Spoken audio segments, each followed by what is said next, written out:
तो आज हम किस्त 343 के वाकयात पर बात कर रहे हैं। जी। दिलान पर हमले के बाद जो सूरत हाल बनी है, दुश्मन कौन है, खानदान में क्या चल रहा है, काफी कुछ है ना। जी बिल्कुल। और हमारा मकसद सिर्फ कहानी सुनाना नहीं बल्कि गहराई में जाकर समझना है कि ये सब क्यों हो रहा है। तो सबसे पहले दिलान की सेहत।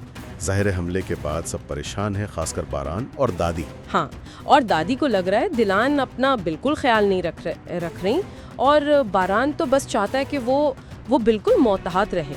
दिलान को पक्का शक है कि उनकी माँ सबीहा कुछ जानती है।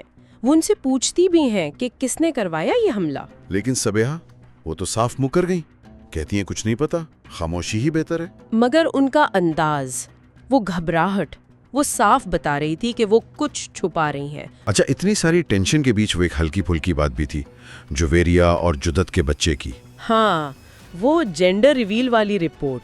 वो दोनों काफी पुरजोश भी थे और शायद थोड़े घबराए हुए भी। जिस पर यास्मीन ने आइडिया दिया जेंडर रिवील पार्टी का। हाँ, माहौल थोड़ा बेहतर करने के लिए।